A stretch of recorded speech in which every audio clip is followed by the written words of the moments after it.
Oh, oops. I started it without queuing up music. Yep. Nice. Fuck. Sure.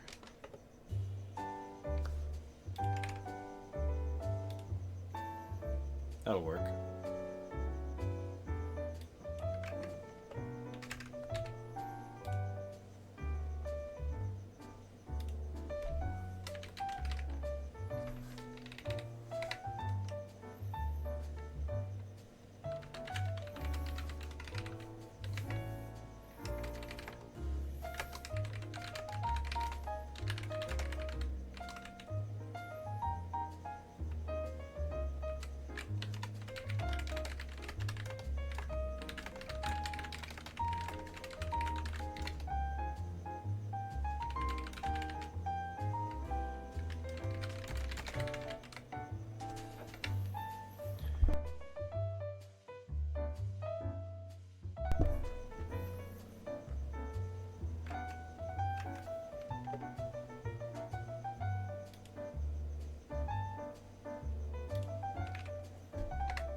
Okay.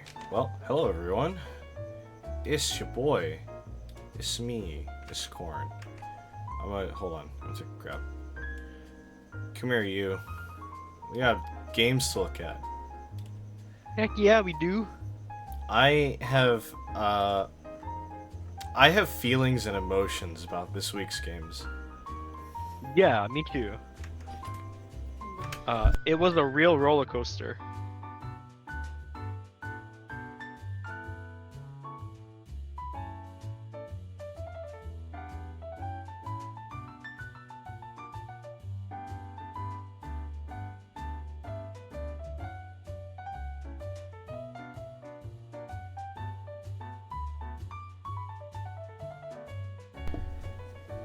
Yeah, we got the. I think these games are gonna be sick.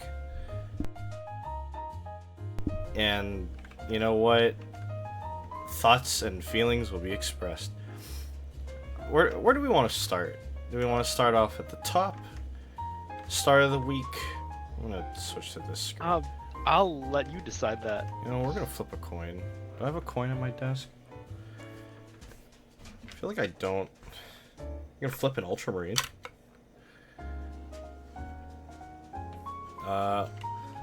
Alright, on a d6, let's say on a 4 up, we'll go in chronological order. Okay. And then on a 1, 2, or 3, we'll just go the other way. Okay, I got a 4. Okay. Alright. Oh, good. In order we go. We get to do the funny one, and by that I mean mine. We had a couple of funny games this week, and then we had a couple of we had a couple of games that mattered a lot for the standings. Oh, And definitely. some of these did not go the way we expected them to. Oh, not in the slightest. And then I will say I was away on a trip, so I missed a bunch. Yeah.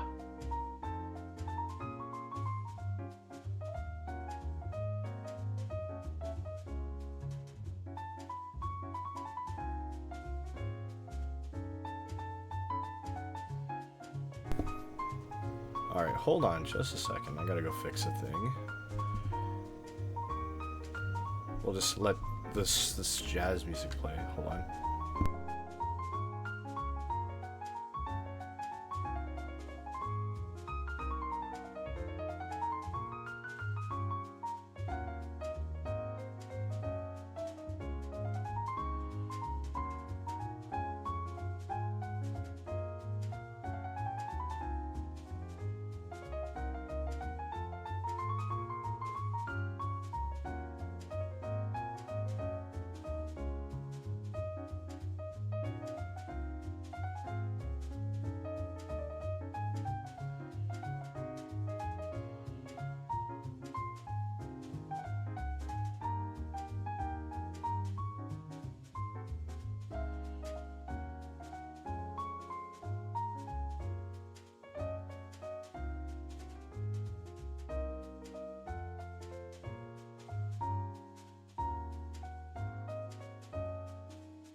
Okay, sorry about the delay.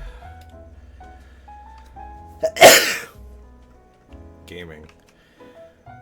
All right, we'll go in order. That sounds fun. Which is...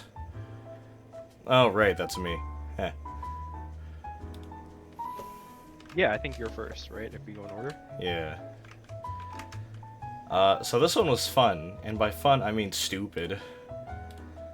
Hold on, let me... Here you go. I remember preparing my team for this matchup, like, as a kind of a joke. Because I was like, what's a stupid team that I can run against, like, this Sun Core, which I was completely prepared for in my head. I was like, I know this is coming. If Blue Black isn't running the Sun Core, I don't know what he's doing. Yeah. And I thought, alright, he's gonna lead, he leads one of two things.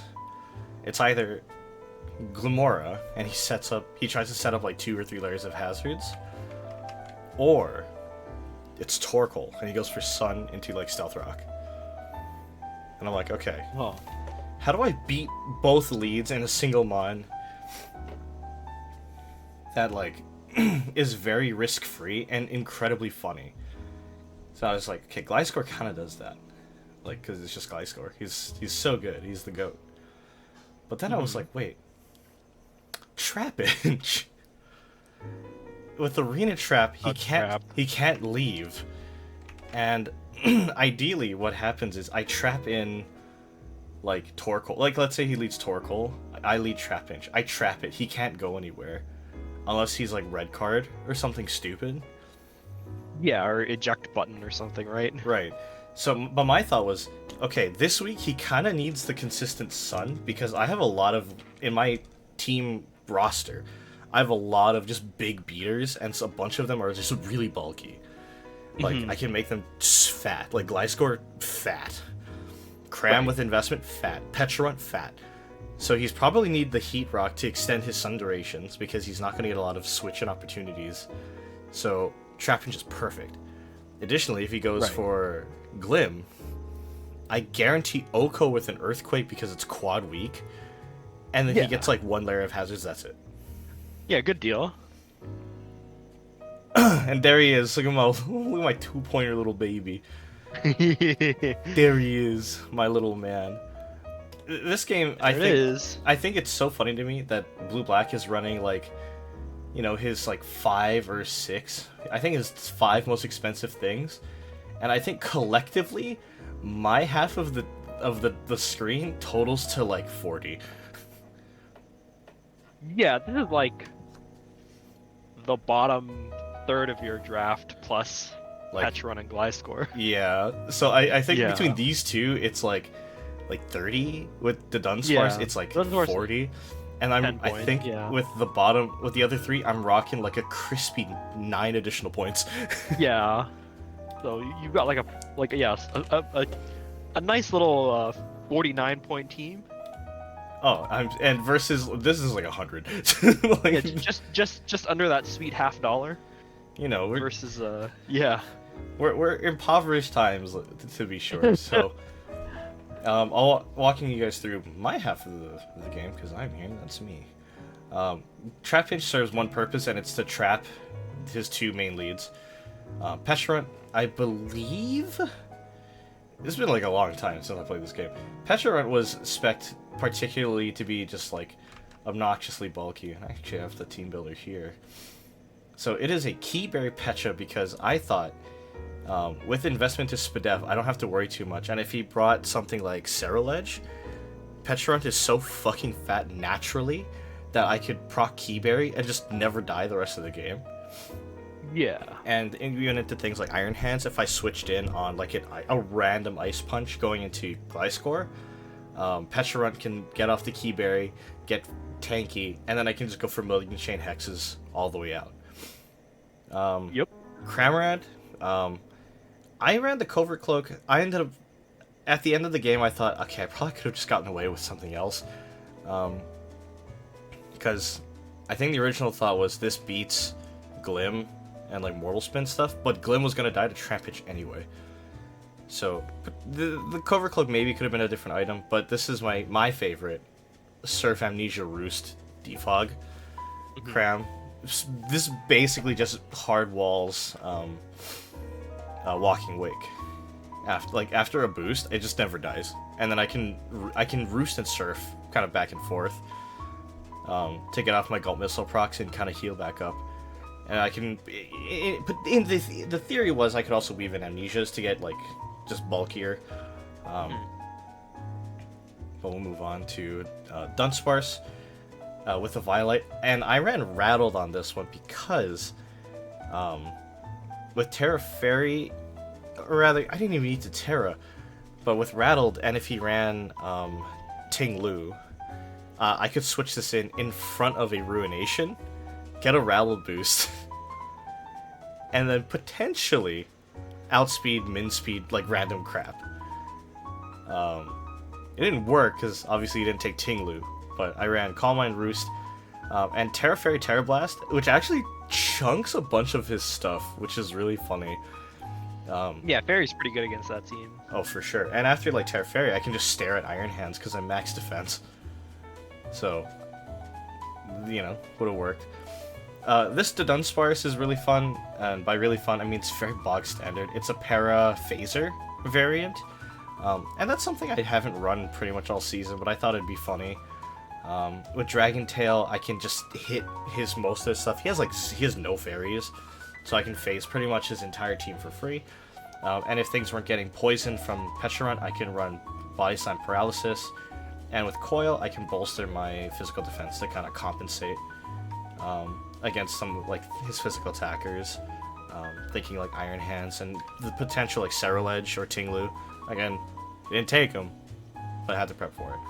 And last but not least, and my favorite thing of the whole team, is this Gliscor, because this is 0 attacks. it's just 3 hazards: Protect, Toxic Orb, Poison Heal, with heavy Fizz defense investment. The 3 hazard Gliscor is truly a madman's invention. We live in a time.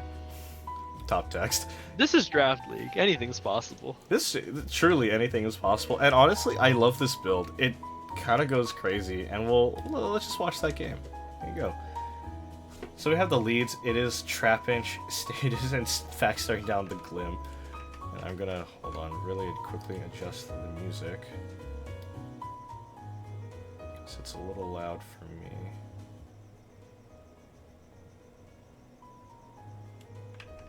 Alright.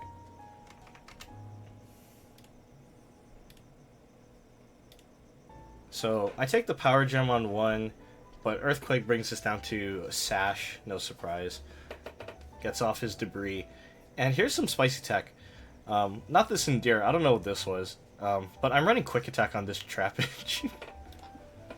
Endure is a choice to get extra toxic spikes. I don't hate it, but it kind of was going to do the same thing.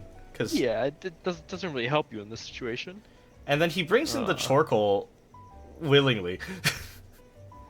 Yeah. Yeah, and so you get the good old 2-for-1 with a Trapinch that was specifically made to counter the 2 mons that came. Yeah, exactly. That's why I felt really good. I was like, wow, okay, Trapinch did exactly what he was supposed to. We killed both of his main leads. It took away his Sun for the rest of the game. And here, I go for this chip damage. I'm like, Trapinch, you've done your work. And he's like, I'm not yet. He's like, I'm not done yet, and gets the crit and the Quick Attack. Absolute fucking asshole. Not yet done. Even in death, I still serve looking ass. I'm bringing the Pecharunt here because I'm feeling pretty okay with this position. I take a little bit too much damage for my personal liking, but I get off the Malignant Chain, and I roll the Toxic. And the Confuse, which is great. Yeah, naturally. that's just, I mean... It's just good. Yeah. So I go Crown right here, because I'm like, okay, this thing's only purpose is to stand in front of this this Walking Wake.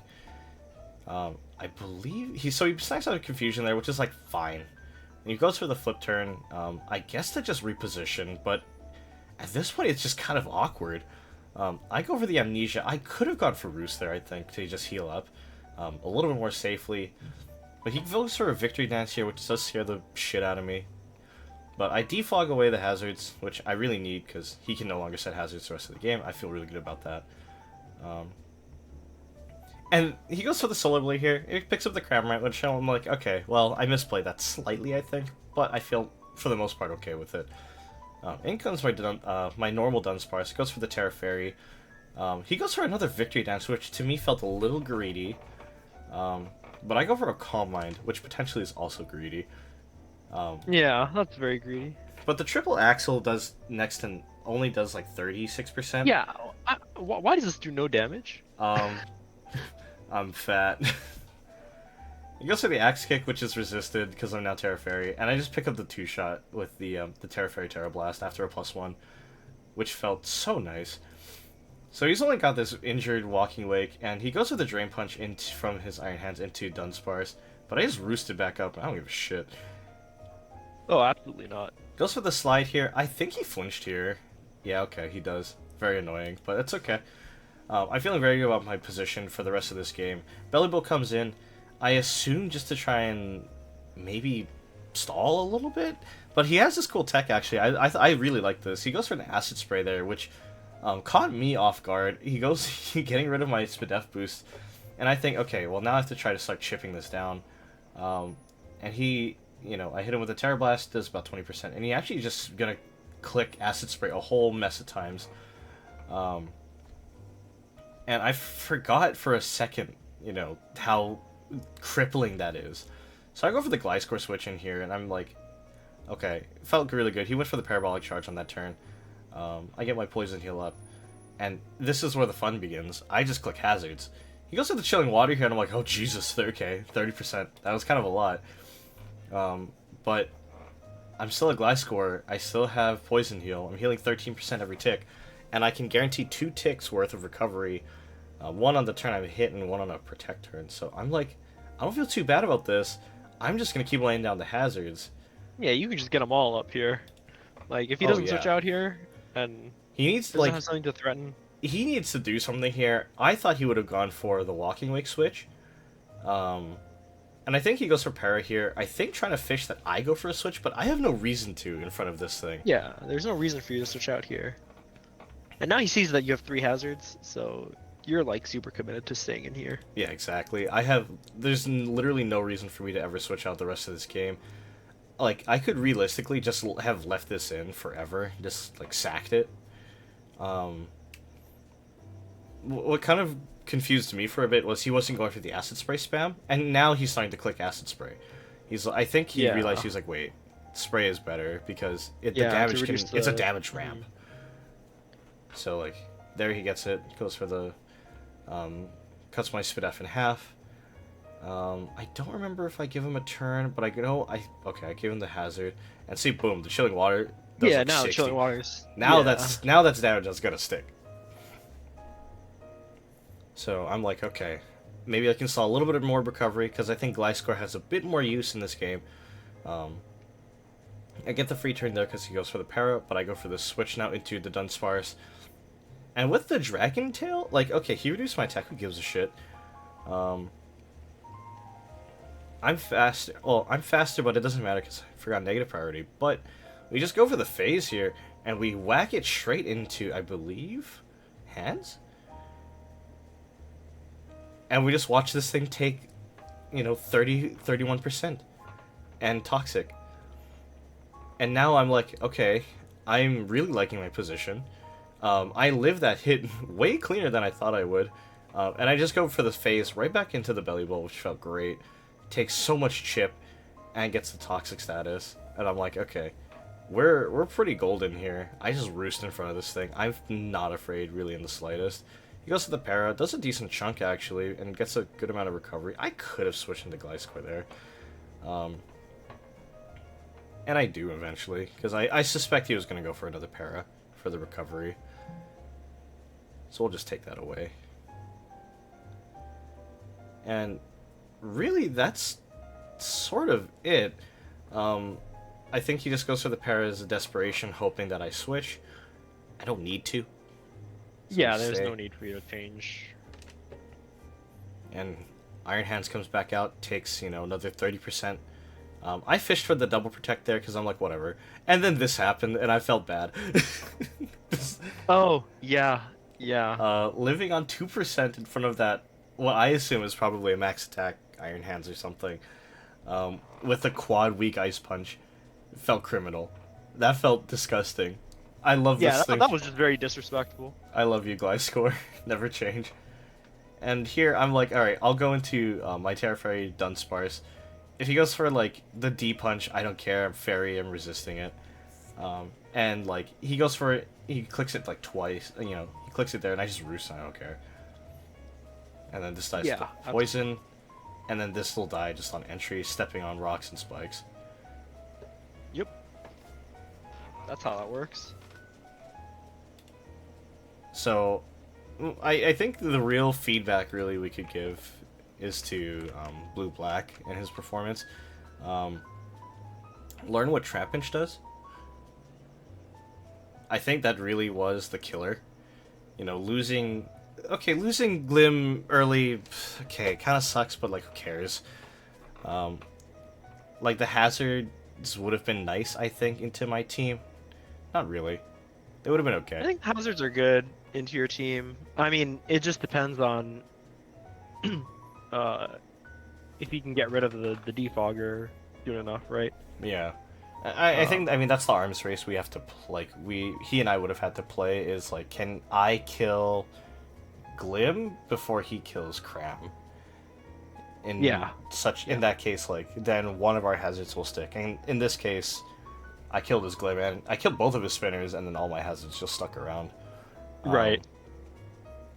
I think he could have played some of those turns into the Gliscor stall a little bit better. I think just trying to rush out the acid sprays would have been a little bit better for him, because it would have scared me into needing to switch. Yeah, I think there was a couple of mistakes there regarding the not hitting acid spray and also just not switching to, I think. Yeah, for sure. I think if he brought in the Wake before I set up all the hazards, I would have been in a horrible position. Because even though the Wake was poisoned, I believe, toward the end of the game, trading I got out toxic at some point. Yeah, but I think trading the Wake for my Gliscor at some point may have been the play. Because he breaks my biggest wall into the last of his 3 mons, which were 2 electric types and Wake. Mm-hmm. So I think if that went down, I would have been in a way more awkward position, because then I have to play the game out with a pretty injured Pecharunt and, like, you know, the Dunsparce that serves almost no purpose, and I guess my Terra Fairy Dunsparce maybe have been my best endgame option at that point. And, obviously I wouldn't be able to get up every hazard in the game for free. So, I don't know. I feel like that could have been a good, like, opportunity. Because, like, I'll just jump to, like, turn 21 here. Yeah. Oh, I nailed that fucking... Like, if he, instead of going for, like, the parabolic here, and he just went for... Acid Spray. Get the -2 special defense on the switch-in. Mm-hmm. And, like, I get a 1 hazard there. This would have done, like, 60% and would have scared me. To potentially look for a switch. Or, I think even if you want to be really, really aggressive, he could have switched in on this turn, bring in the Wake, which looks scary, and, it is also pretty scary not knowing what my Gliscor had. But I think going the Wake here also would have been okay, because you take 6 on the chip. You're faster than the rest of my team. You just go for... I don't know if it's specs boosted Hydro Steams or not, but he could have just gone for that, or even like a Draco. Just to try and break this. Because this doesn't have like any special defense investment. It has a little bit. And definitely would not have enjoyed a Hydro Steam to the face. That probably would have just killed it, and then this game would have been... I think this endgame would have been a lot closer, if that were the case. Yeah, definitely. I mean, taking the damage on the Walking Wick early is pretty rough too, but Yeah, definitely could have. I think still had a chance with the acid spray spam. Like, there wasn't a reason to stop clicking acid spray there, which I think was kind of like the. Yeah, I definitely feel like that the acid spray just spam clicking maybe was his best shot. Because yeah, it would have scared me out to consider a switch, or just cutting my special defense by half each click is a lot of pressure. Hmm. And I think yeah, would have been potentially the better play, but um, it is what it is. That does conclude Blue Black's season. He did end 3-5, I believe. Which for a first time, that's not bad. I think you Yeah. feel pretty good about that. He drafted a pretty nasty team, and I think really it was just some pilot error that is kept him from the top spots. Yeah, obviously some room for improvement, but pretty decent first season. Definitely interested in seeing what he cooks up for the next season, assuming he's participating. Oh, for sure. He's already expressed interest in playing next season, but we'll see if that really means anything. Yeah. But there was that game. That was good. The question really I have to ask is your game worth watching? I think so. It was a very unserious game, but I think it's still good. I'm gonna save it Because for it wasn't later. like, yeah, we can save it for the end. We'll say that as an end game palate cleanser. How's that sound? Sure. Yeah, I'm down with that. So we'll jump to JC versus Haku, and I added context for the video and for chat.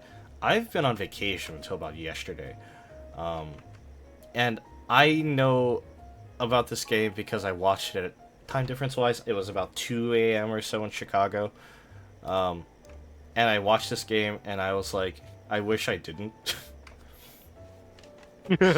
So looking at the teams, we have Haku looking like he's finally running the Rain Core.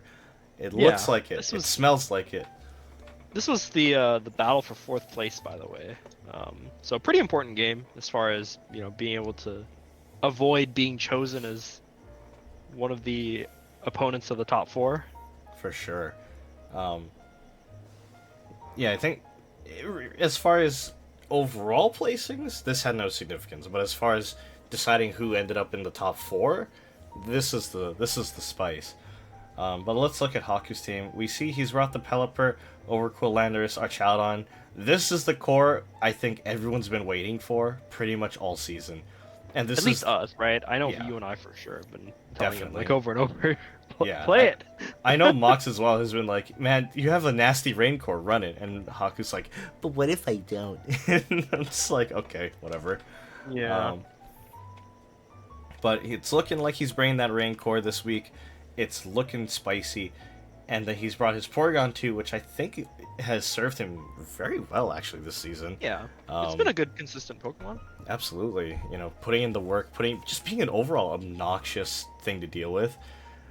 And he's brought the Dachshund again. I don't know why, to be honest, but I don't hate Doxwin in this matchup. Having a strong physical defensive check for things like Quaquaval and the potential Meowscarada, even against like Ursaluna, if it's like a CC or Drain Punch Ursaluna, it's not Yeah, I like guess the worst choice. it's not bad, yeah. It's not going to do a lot of damage, I think, but it's not like the worst thing that you could bring.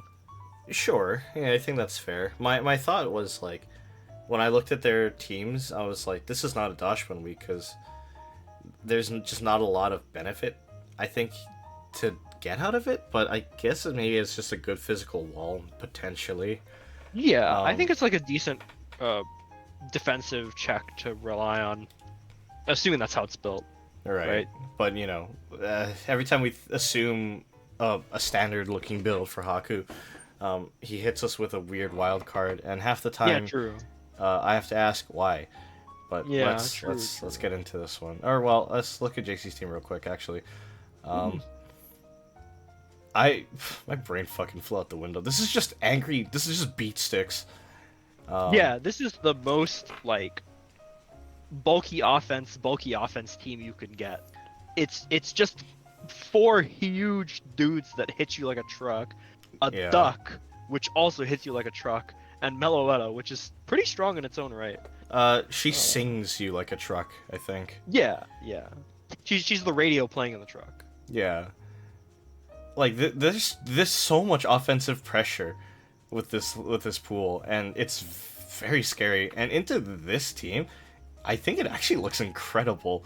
Like you have like Ursaluna and Golurk to just smash your way through like this Overquill and potentially just outmuscle like Archaludon, with just these two walls. And then this like Galarian Weezing looks pretty decent, especially knowing Dachshund exists. And then, I mean, Quaquaval is Quaquaval is Quaquaval. Like, this thing will just randomly win a game. And yeah, like, that's the kind of Pokemon. I mean, when you have Moxie and a move that boosts your speed, that's just how it is, right? I love Dragon Dance at home, and this thing is in the top fucking 3 for MVP race for a goddamn reason. Yeah, absolutely. I mean, it's 16 points for a reason. It's proven every time that it's worth the 16 points. Absolutely. Yeah, for so sure. scary. And JC's actually brought along one of my favorites. I love him so much. Volcanion, near and dear to my heart. This stupid donut fire thing puts in work with the right setup. And I think actually it's looking pretty decent into Haku's team. Like, you know, having Quaquaval and Volcanion to really threaten out that the Landorus. And actually even to threaten out the Archaludon with like a Choice Specs Earth Power. That could just kill it out of nowhere.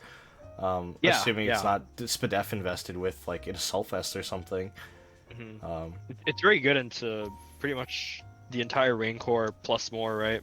Yeah, absolutely. It looks so good. And like, if Haku's running like Surf on Pelipper or Liquidation on the Overquill, JC could even switch the Volcanion in on those threats, soak that that water move with Water Absorb, and just be in a crazy good position. Like, it's so sick. And this Meloetta, JC has lamented to me that, like, the Meloetta just kind of never, you know, it's not in the MVP race anywhere near the top. But, like, let's not discredit this thing. It has put in work every game it's in. It does so much support. I would argue it's potentially, like, the backbone to a couple of her wins, which is awesome. Like, I'm a Meloetta enjoyer. This thing is putting in work, and I'm always happy to see it. And yeah, I think Meloetta is one of those Pokemon where it looks pretty unassuming, and it's not costed, you know, that highly. So you know sometimes you might overlook it a bit, but it's strong. It's got decent coverage, and it's got good utility. And the Relic Song, I mean, obviously the chance to sleep is a huge deal. For sure. But yeah, it's just a good Pokemon. It's also got a ton of flexibility, let's not forget, because you can either play it as standard Meloetta, going for like a more special offensive variant, or you can even go Pirouette, fish for a sleep with Relic Song, and then go for like close combat knockoff type things. Yeah, that's true. You can play it physical as well. So I'm just such a fan, and we'll see how it performs in this game. We got the leads here. It is the Landorus actually versus the Galarian Weezing. Galarian Weezing, I assume, neutralizing gas to try and beat out that Pelipper. But there's a nasty plot here. As a Wisp comes out, fishing for that, just I guess some chip damage. Wait a minute. Haku actually played Special Special Landorus. That's funny. Goes for the Earth Power here into the Golurk. Gets a lot of damage actually off on that. Yeah. I thought this game was looking pretty dire for JC when I saw the nasty plot. I watched this game live, and yeah, I thought this nasty plot was like, it's a huge threat, obviously. Unfortunately, this is a Choice Scarf Quaquaval, so yeah, none of that shenanigans going on today. Just gonna cut that off right at the source. Oh yeah, that was super sick. Here comes the Dachshund staring at this Galarian Weezing, takes that play rough for free. Like a champ. Will-O-Wisp? Goes for the Sludge Bomb. I guess, you know, hoping the thing sticks. But I really like the positioning with this Galarian Weezing. It's kind of awesome. There goes the rocks, and here's the switch. Hold the fuck up. Wait. Wait. Ah, yes. This motherfucker! The tragedy of the week. The tragedy of perhaps the entire regular season. Oh my fucking god. Wait, There's no drizzle here. is this and Keen-Eye truly- Pelipper? It very well may be. Oh my god, dude. Yeah, this was the... Yeah. And in my opinion, like, well, team building mistakes are always a big sad, whenever, no matter what the situation is. However, at this point in the game, I'm thinking that this is not actually like a fully lost game, right? You're 5-5. Yeah, the position's not And- terrible. It's very much playable. You're 5-5, and you have your Pelipper still in against the Ursaluna, which is like fine, right? Obviously, hitting a water move is a bit problematic because the Volcanion can still come out, but you know, going for like a Hurricane or something in this situation is not the worst thing that you can do. Yeah, no, I agree. You know, there are definitely some options here. But yeah, I think let's just let this roll Wait, out. fuck. what He just noticed it. Yeah. Oh my god, dude. So he notices this after the fact as well, which is Okay. somewhat unfortunate. Well, there's the Hurricane. It actually hit. Does 54%. He goes for the switch into the arch. Thunderbolt actually is kind of nice. Does a decent amount of damage. No stamina proc because of that neutralizing gas. And here comes back out that bear. Goes for the flash cannon. It's 26%. It's like respectable. A lot of repositioning here, I think, from both players, which is actually kind of nice to see. Yeah. Definitely both of them showing that awareness on their positioning. Surf? Nice. Yep. And yeah, there's a problem with trying to hit the Surf in this matchup. I mean, I think it's just safer to hit the Hurricane, even if you have the miss chance. Yeah. Uh, Steam Eruption. you gets know a it's gonna hit 2-shot. everything, right? Yeah, Steam Eruption getting a 2-hit KO here is pretty crazy. That's actually really lucky. Any damage rolled down, it would have lived. Slamming Tantrum Yep. comes out, does 30%, which isn't bad, but the Steam Eruption gets just that KO. This is specs Yeah, damage for sure. Yeah, it's hella specs. As soon as I saw 50 on Porygon, I was like, this is hella specs. Or it's not Eviolite Porygon, but I find that very unlikely. And here's the Steam Eruption. Actually rolls the burn onto that Pelipper, which is nuts. The burn on top of anything is very disrespectful, but then you get the confusion in response, so it's kind of It's a reverse middle finger, and it still fights Yeah. through the confusion, gets that KO. Worth noting, Yep. Steam Eruption's only like 85% accurate, and I think JC's hit every single one. Yeah, it's just hit the move, right? True. Hit, bro. There's the crunch to pick up that KO. Ursaluna comes back out. Terra Fairy actually from the Overquill as he swords in front of this Ursa. Earthquake comes out. Crits for 81, which is crazy. Yeah, this crit was very unfortunate because it basically seals the entire fate of this game because it means the Life Orb will kill the Overquill. Yeah. And the bear lived the it lives for a survives turn. the Terra Blast on 3%. It's very, very unfortunate. As the Quaquaval Scarfed gets that easy one shot with the close combat. Wrapping it Ended up up. not really mattering here, but yeah, I mean the crit was a pretty big deal. Also, the rain not being there for the Overquill was very painful. But we don't have to. I mean, we once you're in the game, it's all just down to the play, right? Like you can it's still possible to win. Without, I agree with that. There's definitely I think Haku could have tried to just play like a champ, fight it all the way out. And to his credit, I mean, he took the game all the way down, to the finish. Yeah, for sure. I think just a couple of turns really reared their ugly head like that crit was pretty unfortunate. Um, but you know, I think losing two things to the Specs to Volcanion was just really really unfortunate. But also at the same time, I'm not too sure what could have taken more than one hit. And I don't think a lot of his things would have been able to outspeed it. Unless this is like just like a bulky specs variant. Volcanion, like I don't know if the Pelipper would have been able to outrun it and then get off the hit, because we saw the Pelipper did live the Steam Eruption. Yeah. But definitely losing both Porygon 2 and the Dachsbun, I think really hurt. I think he could have potentially set, let the Porygon 2 go, and then just sent out. I don't know what the Archaudon had, but that may have been actually a pretty decent option, because it would have at least quad resisted the Eruption, which could have helped. But instead he sacked the Dachsbun, and in a way also sacked Pelipper, because it got chunked down to like 18 and then burned down to 12, and then it just died. Yeah.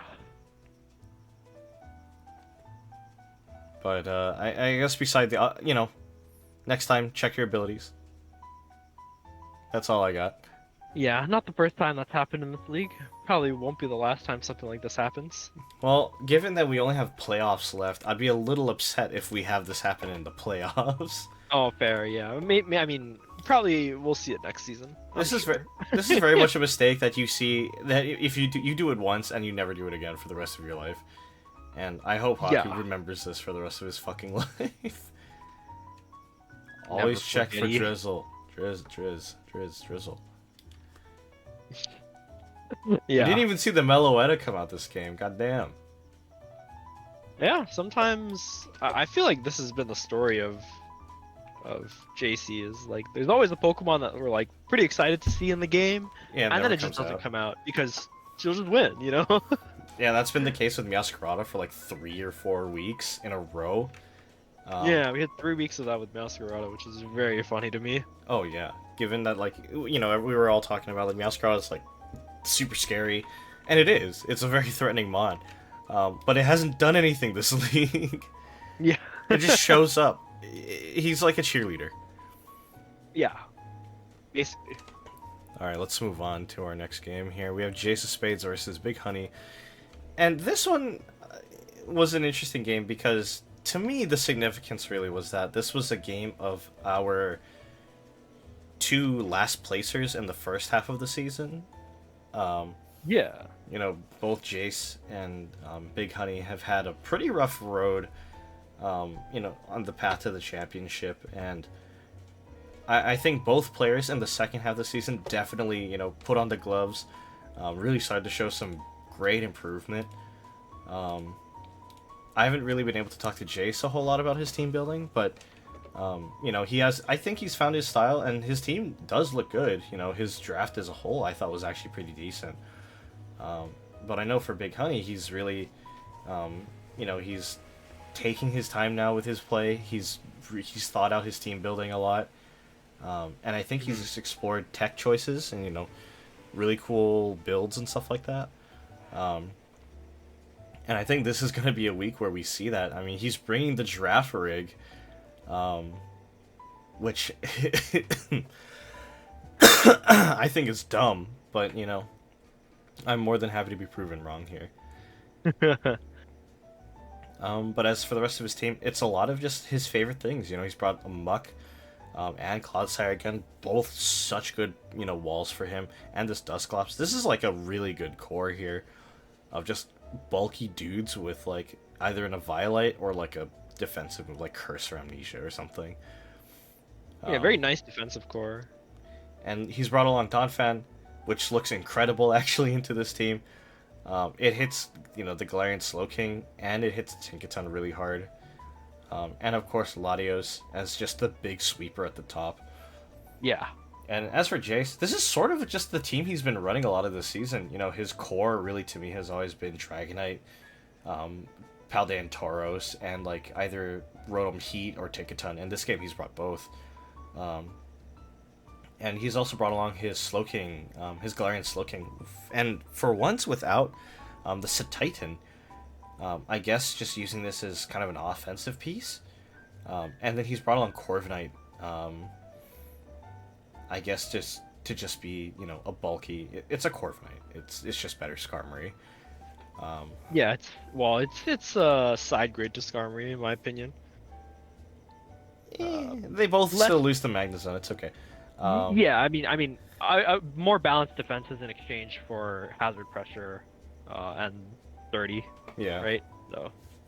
So let's get into this one. You know, this is sort of. I don't mean this like to be mean. It is Battle of the Losers, but in a way, this game also had significance because it actually had a little bit of a saying on who could have made it into top 8 if certain pieces fell in a certain way. But let's just watch this one here. Mm-hmm. We got the Donphan lead actually into the Tinkaton, and Baconite told me he knew this was gonna happen. He was like, I think Tinkaton's gonna go first, so he just kills it with Earthquake, and I'm like, okay. Yeah. I didn't watch your game, but good shit. Here comes that Rotom. Goes for the Willows here on the Donphan, but he still gets a spin off just to clear those hazards, knowing that that's all the hazards, the only hazard pressure he'll see for the whole game. Jace goes for a Volt Switch there, I guess trying to reposition, but I think forgot that ground types are immune. Oh, I think the play there was partly because like I would have, if this were me, I would have definitely switched out the Donphan, seeing that it's burned and it's probably not going to do a lot of damage to this Rotom anyway. So I think he might have been expecting a switch there. That's fair. I just hit the Volt Switch anyway, but good read on the extreme speed. Yeah, really nice exactly double switch. Yeah, And it actually gets the burn. Yeah, I think I would have gone for Earthquake there to be safe, but E-Speed is obviously good. Ice Spinner does no sort of damage to this Dusclops. This thing does not give a shit, especially after that burn. Yeah. The Nightshade put on a little bit of pressure, which is really nice. Goes for the Curse. Oh, he's running Curse! He's Ghost type Curse again, which is beautiful. Oh, I'm loving it, dude. I'm loving it. And here comes the Girafarig here. Takes that Volt Switch damage decently well as the Tauros comes out. A little spooky. A bit of damage, yeah. There's the Clodsire switch in, which looks really good, except that Earthquake actually chunked for 68%. And he goes to the Latios switch actually. I think reading that Earthquake, that's so good. Yep. Yeah, reads the second Earthquake. I mean, it was a pretty safe hit. Luster Purge just holy picks the shit, KO, as okay. Luster Purges like to do these days, being 95 power nowadays. Yeah, getting that sweet buff. And he just clicks it again, gets the second kill with it. No reason to not click it, really. I would have switched. I would have stayed in, potentially. Yeah, I think maybe he wasn't sure if the Dragonite was faster. But I think that's a fair... I think this is actually a very fair switch. The Ice Spinner doing decent damage, but, you know, this Dragonite is taking that Rocky Helmet damage. The counter Ice Spinner gets the KO! He's like, alright, Dragonite, hold my beer. I'll show you how a real man fucking ice spins. Yeah, I'm a big fan of this Rocky Helmet Donphan. Just a good, physically defensive Pokemon, I think. Actually really nice. There's the switch in on the Dusclops. Goes for the sack, actually, and I think I agree with this play. Gives him a really safe reposition into the Giraffe, of all things. There's the Mean Look? It is Mean Look, yes. There is a Mean Look on this Giraffe rig. Okay. And you'll see what this is about in a second. I'm not sure what this T-Spike's about. Considering there's 2 poison types on Jeff's I wouldn't side. have bothered with that. But there's... But, it's Mean Look. And there's no pivot on this Slowking, I assume. Oh my god, wait. It's... And this Thunder Blast does no sort of damage. It's CM. It's CM Sword Power. With CM. Oh my god. And then wait, it's early bird too, so he can rest and wake up after a turn. Yep. This is so fucking stupid. This is the real beauty here. You know, I'm always impressed to see this build, even though this is like the ladder build for Girafarig, except the mean look. Yeah. But it's still funny. Yeah, Mean Look is a very funny tech in this particular matchup where there's not really any dark types to He worry can about blocking he, the sword power. I think what's funny is he actually could have just stayed in, clicking attacks, because he could have just let the Slowking die to his own His own to his own orb, life yeah. orb. Yeah. There's that U-turn, I guess, fishing for that damage, but he goes for the rest to heal all the way back up. Yep. There's not much you can do here. Kind of no reason to take the risk. I mean, you could Iron Defense up here and hope to KO in the 2 Oh turns. hey, would you look at that? Yeah. Let's say I would have hit Iron Defense a turn sooner. Um, That's a greedy, goes for a fifth CM fifth Calm Mind, yeah. as a second Iron Defense. Goes all the way up. Does Corv go up? Oh my god. Yeah, so I would have definitely tried to hit the body press button after the second Calm Mind, because I know Yeah. that this will kill me regardless. But Wow. Okay. yeah, we got a nice little sweep, or not sweep, but a nice little 2 KO for the For the giraffe Girafarig? in his debut game. Muck's Yeah. name is awesome for the record. Thank you for the awesome memories. Oh, that's funny. Yeah, very wholesome. I think he told me he wrote that thinking he wasn't going to make it into playoffs, and then his fucking ass did. Yeah, so this game actually mattered, and it was very funny. We had 2 players at this 2-5 scoreline, being him and Jace, and depending on the differential, this is kind of a spoiler for the games that are coming out. There's 2 players that, if they lost this week, would have been lower enough for one of these 2 to get in. So we'll get to that coming up, I think. Yeah, we'll touch on that for sure. But as far as I this think the game next went, game is one of them. Yeah. this was just such a funny game. Yeah, I think a couple of not misplays perhaps, but like a couple of risky plays on both players' ends.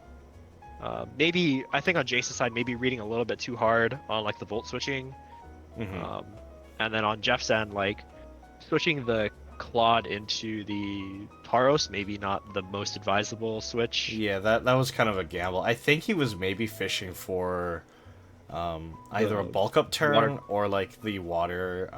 Yeah, like the water Raging type Raging Bull. Bull, perhaps. Yeah.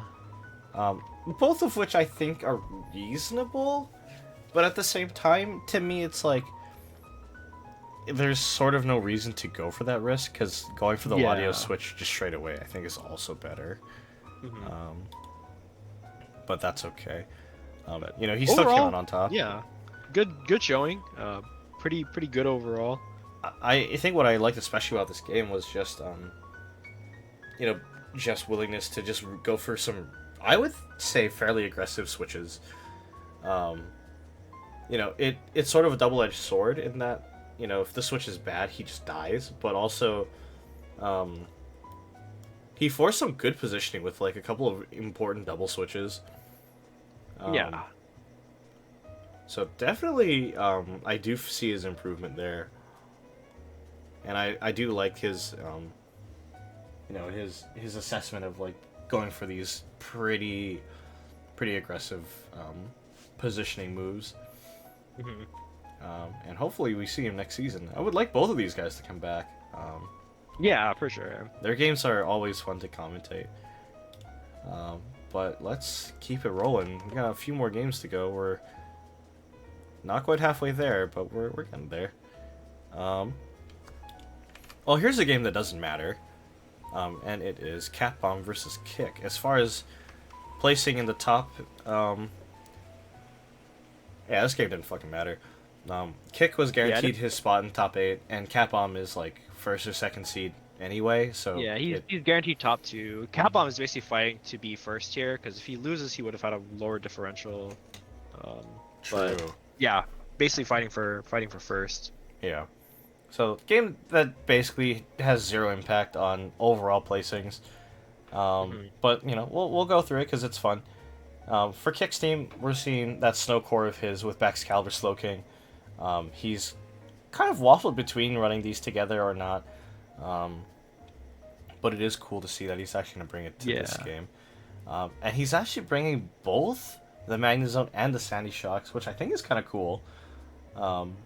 He did mention to me, some of his calcs on the Magnezone, or not Magnezone, the Sandy Shocks. And I probably forgot because I went on vacation. But to round things out, he's brought the Grimmsnarl, assume as just a generally good support mon, and low kicks. This thing just kind of does stuff. And actually is a great answer into Espathra. This was a fun matchup, because, well, one, it's Battle of the Ice Dragons. Oh, true. Both of the his tiered Ice Dragons. Oh. Yeah, and two,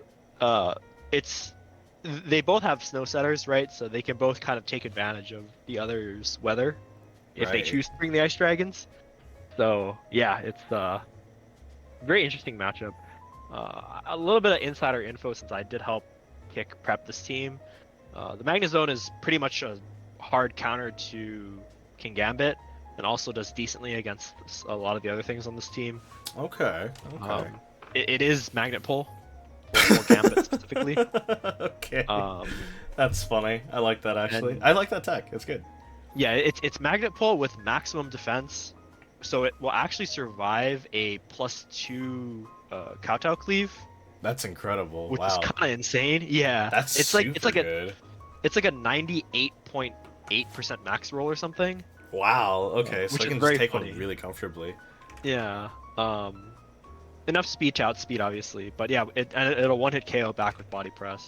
No Gambit came in this matchup, but it's still got Thunderbolt and Flash Cannon, so it's still like not terrible. Yeah. Also, it's got Iron Defense, so it's pretty decent into the physical sweepers as well. Things like Rillaboom and Sneasler not as threatening if you get a couple Iron Defenses off, or even one. And hey, would you look at that? Look at what both came, Rillaboom and Sneasler. Yeah, exactly. So, yeah, this is a very fun team to build. I'll let you see the rest of it as it plays out. Sure, yeah, I would like to. My only thought on Cat Bomb's team is, he's brought Sneasler and Rillaboom. This is such a good core together. And then Espathra has been in every game, and obviously, he's favored like these four things with Ditto, Espathra, Vulpix, and Kyurem. Maybe not quite the Vulpix, but like the Kyurem for sure. Those three have been really crucial. Only the second time he's played Rillaboom and Sneasler together, though, which I think is kind of interesting. Like, I figured he would have relied on it more, but he's really preferred playing around Espathra, Kyurem, and Gambit more than he has the Sneasler combo. I'm inclined to think he's just going with a comp that is very direct, and what's more direct than a thing that boosts speed and offensive pressure, right? Every single turn. So it makes sense to me that Espathra is maybe his go-to option, and then Kyurem, you slap on a choice item, or you can put in snow, and it doesn't matter. Like it'll just get it will get KOs regardless. Yeah. And he's been good at playing this comp, so I mean, I can't blame him for sticking with what's good. He's the old adage. If it ain't broke, don't fix it. Yeah, for sure. Definitely, Cat Bomb is taking that to heart apparently. But let's see this game here. We got the Sandy Shocks lead, staring down the Ditto. Yeah, the Ditto lead is fascinating. Wait. And yeah, so we see right off the bat here. What?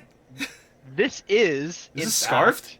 Scarfed Magnezone 2.0, or Scarfed Sandy Shocks. What the fuck? Okay. Wow, that's awesome. We were looking at potential solutions to a lot of the things on that team, and Sandy is pretty good into a lot of them. And we were looking at booster speed, but we figured why not just play Scarf, because you can always just volt out if you have a bad matchup. That's true. And yeah, it's worked out. I mean, winning a speed tie, obviously 50-50, but hey, sometimes that's all you need. Mm-hmm. Well, here's the Rillaboom pivot. He's pivoted around to bring in the Aurora Veil and put Rillaboom behind it. Yeah, Rillaboom doing Rillaboom things, being annoying with the fake. And there's the Grassy Seed setup. Icicle Crash comes out. Does decent damage. Comes straight out. Very interesting. CC. Oh, CC doesn't kill. Yeah, doesn't KO, unfortunately. Whoa. Uh, But goes for the yeah, um that's, second dance. second DD comes out, but this is Unburden. And so Yeah. Unburden is a very, very silly ability. Burden's very balanced in the world of not being balanced. Yeah, And there so go all the hazards, or not hazards, but field conditions. There's a sword dance from the Sneasler staring at this. now we get to have fun. Wait a fucking second. That was a fling. It was a fling flame orb. Let's fucking go, dude. So Fling Flame Orb, a tech that he wanted to run because it's one, it's funny, and two, it's actually quite good into. There's a lot of physical threats, right? Rillaboom, Sneasler, potentially King Gambit, For sure. potentially Azumarill as well. Wow. And yeah, that just huh. picks up a KO on the Sneasler with the Spirit Break. Very nice. Um, Parting shot into the Espathra, delaying the buff stack a turn, positioning for that low kicks behind just to reflect. Interesting. yeah, But low kicks, I think, is probably the best answer to this Espathra, unless this has Dazzling Gleam. But there's the first Calm Mind of many. When low kicks goes for the taunt. yeah, there is a taunt here, That's so good. which is yeah, obviously very good at stopping the setup. There's the Or D gets Gleam. far out Oh of fuck. hand. Okay. Yeah, D-Gleam does not pick up the KO, but the Espathra is getting faster here. And this was kind of for Moonslot Syndrome here. Unfortunately, there's no Sucker Punch to be had, um, which I think might have gotten the KO. I'm not sure the math off the top of my head. But it would have been a lot of damage. Max indeed. attack with stab. I think there was a good chance for it. But Yeah. he just Capcom goes for the reposition. This is CM. Slowking. What? Yes. This is the This is I- offensive king? That's absolutely awesome. wild build. But yeah, this is a And there's Calm the Mind pass. Slow King. Puts Kieran behind a screen. Second CM comes out. Future Sight? No, next turn. On this turn is the Future Sight. Yeah. There's the dad. Oh, it's playing physical Kieran this week. Physical, okay. yep. Stored power gets off a decent 34%. It's not bad. Calm Mind stored power. Oh my Slow King, god. which is hilarious. Still takes actually a lot of damage on that second from the Future Sight. And it Yep. lives the scale shot. Yeah, survives the +1 And gets the scale shot. KO it's stored Yep. through the screen. That's awesome. This is a hilarious Slow King build. There's the Rilla, gets the glide, gets Yeah, that it's kind of KO forced too. to back it here, which I'm not sure is like. I think maybe switching into Magnezone would have been slightly better. At that point because it's resisting the grass type moves. Yeah. But yeah, There's he's an- gonna go for some There's an Iron Iron Defense Defense, gets shenanigans the here. BP. There's the Sash on the Vulpix. Yeah. This is serving one purpose, and it's to put up a screen. Yeah, it does get the veil up. There's the Flash Cannon, gets that KO. But now, a little bit of an uphill I think battle. he could have gone. Yeah, I think he could have gone for the a second Iron Defense here. I think so too. But there's the Espathra going for the Calm Mind. As the Bolt is... I don't know if I agree with Bolt. Yeah, and this is just a difficult situation, right? You have the Espathra set up behind Aurora Veil. It's going to be able to get all of its setup going. Body press unfortunately doesn't do enough, and I think It's doing if next he to had gotten nothing. the second Iron Defense there, he might have been able to break it. I'm not sure what the calc is behind that. I don't think it would have, because it's a resisted hit still. From that It is second resisted, typing. but at +4 with maximum defense, the Magnezone still is pretty. Like the body press is still pretty strong. I guess so, yeah. Yeah, so it's hard, but Yeah, I mean, I think he's maybe a turn too late on this one. This thing's just gonna Yeah, click stored it's- power 3 times. it's just a little bit too late, which is very unfortunate. I think potentially switching in for the Grimmsnarl to get that the Pricer. Oh, he doesn't have taunt. Damn. Yeah, there's no taunt on this Grimmsnarl, which is unfortunate. Dang. Okay. And yeah, that's I think- kind of all she wrote. Yeah, so Aurora Veil being very good as usual. Uh, Not really much to say about that. I think Kick actually did a really, really good job about positioning around it, though. Um, Almost every other time, except for that last one, he's been able to kind of muscle through the screen, which to me I thought was like actually kind of cool. Um, Hmm. and definitely he got some. This is one of Capcom's closest games too. He Yeah, brought for a lot of sure. things down. Breaking that snow core with the Kirim Vulpix KOs, and then even getting the Caesar and the Ditto kill on turn one was crazy. Um, Hmm. so I think definitely, you can feel pretty good about that game for sure. I think really the issue is just maybe not having enough move slots. Like on the Grimmsnarl, I think it probably would have wanted like the taunt somewhere on that. Parting shot is nice. Kind of a funny. I like that tech choice. It feels very VGC, and I got mad about it. Um, Yeah. but overall, I think this reads to me like an actual like this is an okay game. Um, I wouldn't feel too bad about this loss. And really, it doesn't change anything on the bracket. Kick is still in top eight, and Capcom is still in top eight. Um, Yeah, it doesn't change the bracket. Would have been fun to see a win here somehow. I'm not sure what the line of play would have been though. Maybe switching out the Vulpix against, or not the Vulpix, switching out the Slowking against the Rillaboom. Perhaps get some of that regenerator back. I know it resets the buffs, but I but think also going back up, 33% would have been kind of nice. yeah, and I think there may be a world in if he switches the uh the Slowking out and then comes back in, there's a world in which he might be able to CM up on the Vulpix Hmm into the Espathra, right, and kind of win that stored power race. I Perhaps I'm not actually, sure.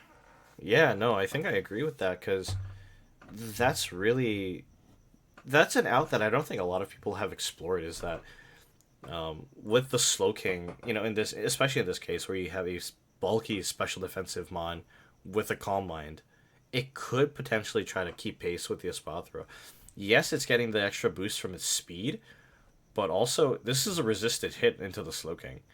Right. Like the Slow King is not as volatile, and the Espathra naturally is a lot more frail than the Slow Hmm. King. Yeah, and And especially if he gets a couple of turns extra time on a couple of turns of head start on the calm minding mhm, with, coming in on the Vulpix, right? I yeah, think there's definitely a chance there. oh for sure, yeah. And something worth mentioning too is like if the Espathra came in a bit later, after like the Slow King's gotten a couple boosts, he could have kind of double hit with like Stored Power and Future Sight. Yeah, so And not knowing what that fourth move is, if it was like Slack Off, oh man, this would have been a lot more different. I think.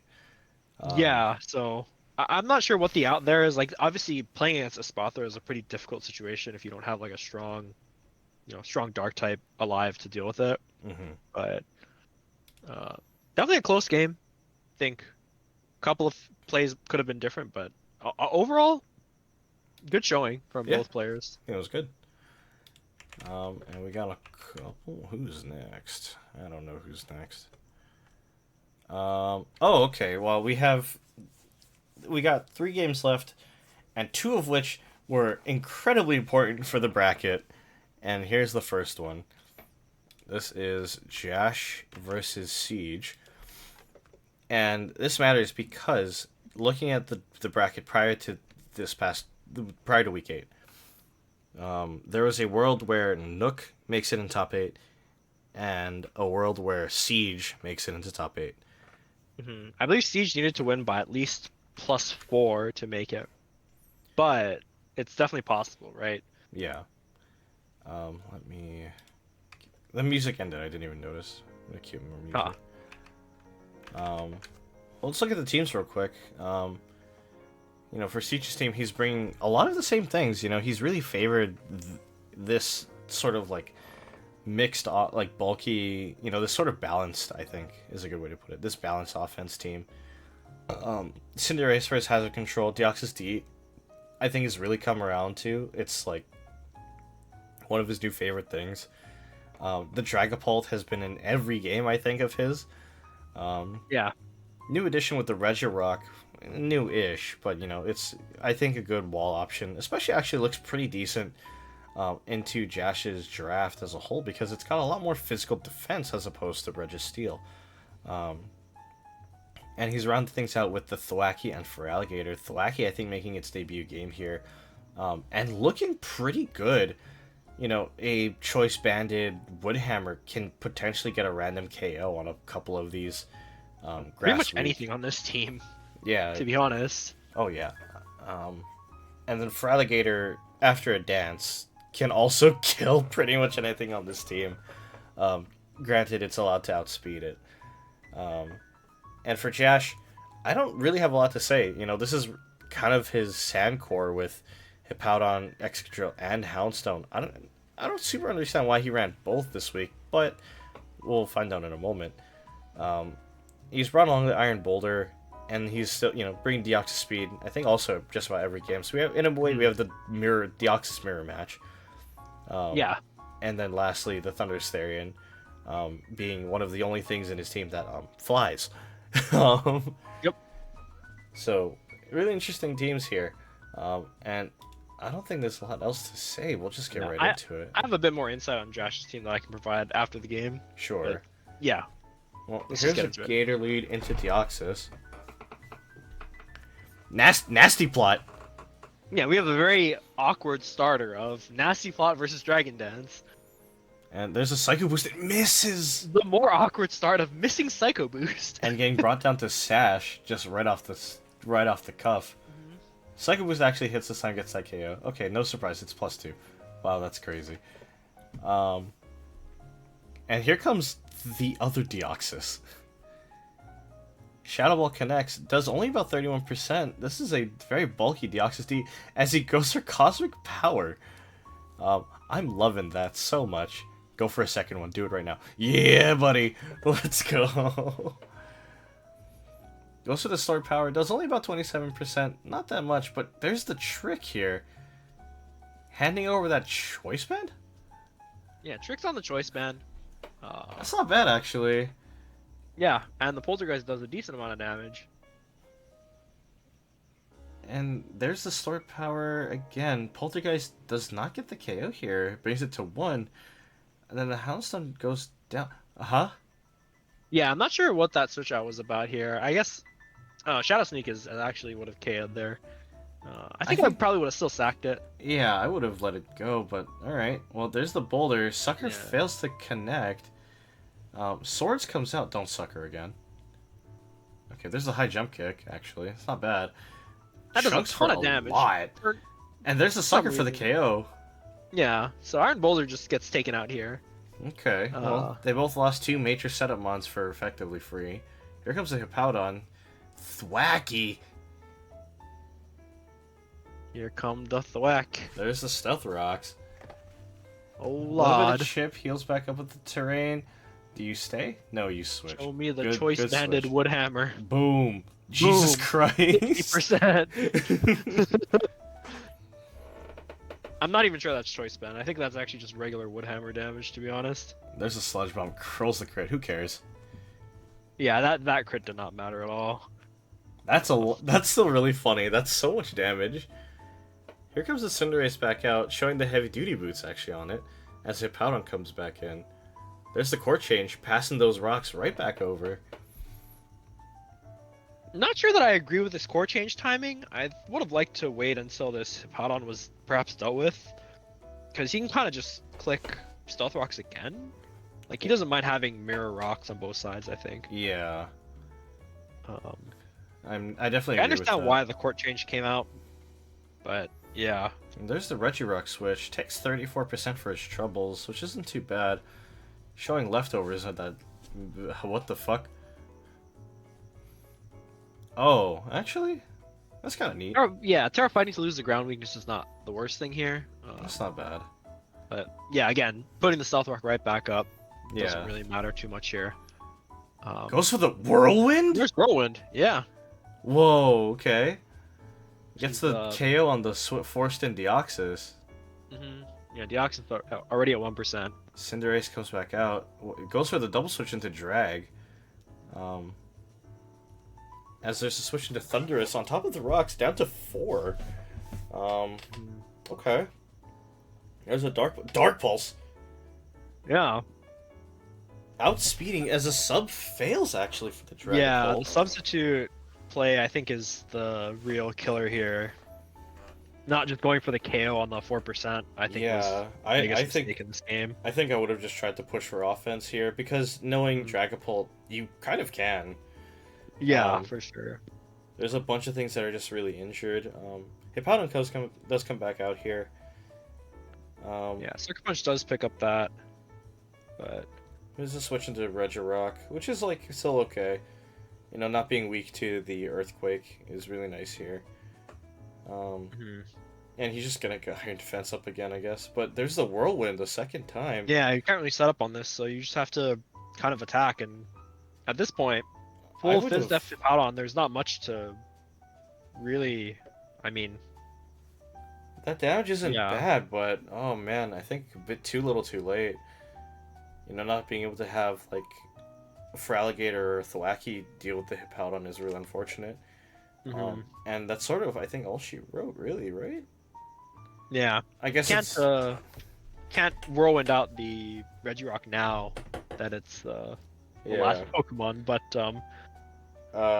there's we the go for House this Dog. deranged play here instead. Okay, well, there's a Body Press into a Ghost. Yep, Um, just a little bit of styling on him. oh, alright, I mean, sure. A bit of a flex, You know, curl the bicep there. You know, it would be Jash to still find a way to somehow just worsen his differential for no reason. Yeah, definitely didn't have to do that, but I mean, he was out anyway, I believe. So Yeah. I don't think it mattered too much. But yeah, no, that was actually quite a good game. Really, really well done actually for Jash, and you know, I think this is a nice win for him to kind of round out his season. What's funny to me is that this kills Siege's chances into top 8, because he ends the bracket at 2 and 6. Right. So he that win needed was to be- actually necessary there. He needed to be 3 and 5 with a decent differential to have a chance out, but unfortunately, Jash said no and kind of kept him down here.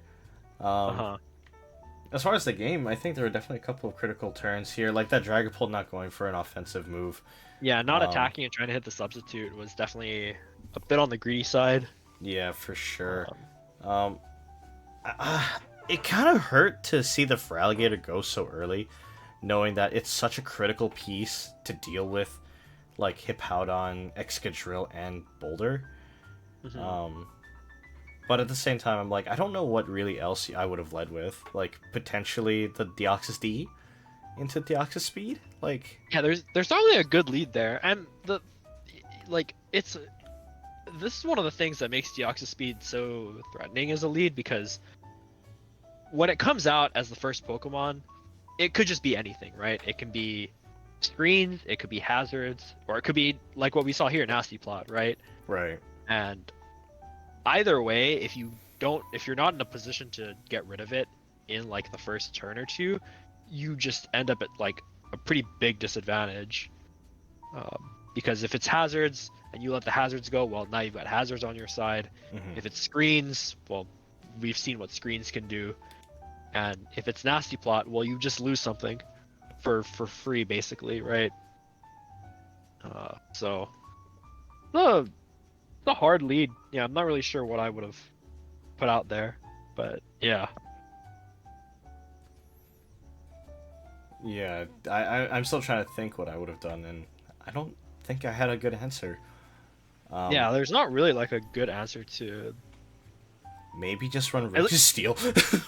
Yeah, Like- at least on this team, like out of these 6, there wasn't really a good answer to the Deoxys Speed lead, I think. Yeah, I think maybe Registeel is your safest play. Yeah, but also it's like, you know, that's a read you have to assess in team building, but it's so hard to prep for Deoxys defense Deoxys For speed. Deoxys Speed, yeah, for sure. I mean, it's a good Pokemon for a reason, and it's one of our 2 highest cost Pokemon for a reason. So Definitely, yeah, deserves its place. Um, yeah, I don't. For once, I don't have a lot to say about Josh's play. I think he played that decently well. Yeah, Um, pretty solid.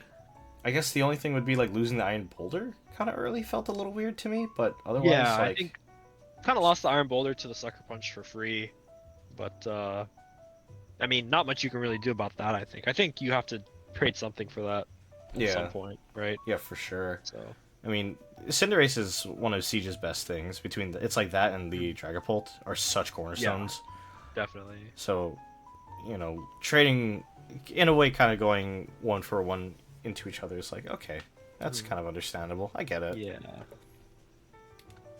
Um, Before I move on, a little bit on this Excadrill and the reason why both Excadrill and Houndstone were here. So when we were assessing Siege's draft, obviously he's got a very scary defensive core with the 2 Regis and Clefable, right. and Deoxys defense, of course. But one of our concerns in the team building stage was unaware Clefable, right? Because what are you Is this gonna Mold do Breaker? as no, it's actually not. Oh, okay. But one of the concerns is, even if you have Sword Stance on the Iron Boulder and Nasty Plot, what are you going to do against this Clefable if it has Cosmic Power or something like that, right? Sure. And the answer that we came up with is actually Stand Force. Oh, that's a damage buff so- it can't ignore. Right. So this is because Unaware only ignores stat stage changes.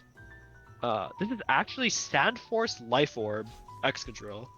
Oh. And those 2 buffs stacked on top of each other give Ironhead enough power to one-hit KO it from full.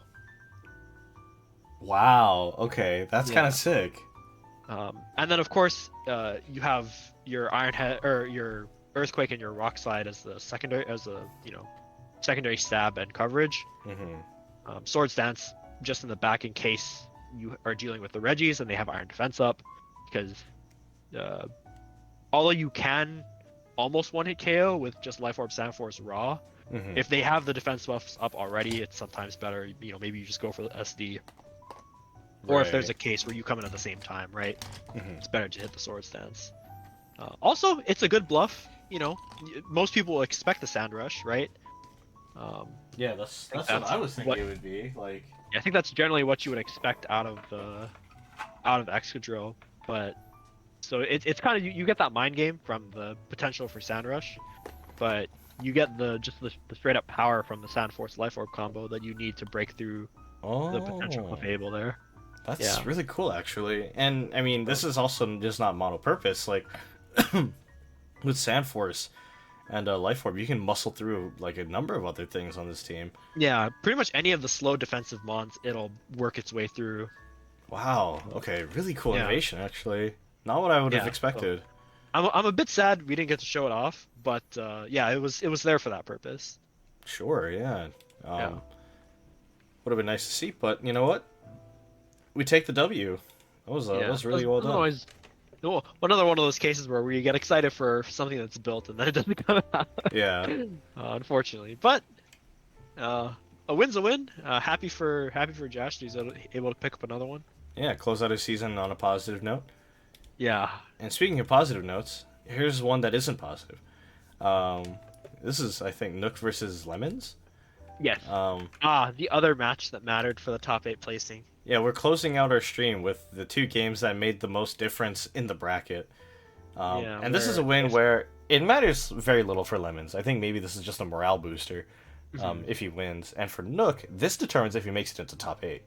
So, Yeah, so if Nook won here, he would have been guaranteed in the top 8 with a 4-4 record. And if he lost, then it would be up to differential, because his differential was lower than, I believe, Mox and somebody else to start with. yeah, I think actually it was worse than Blue-Black. Yeah, so it was worse than those 2 to start with. So if he,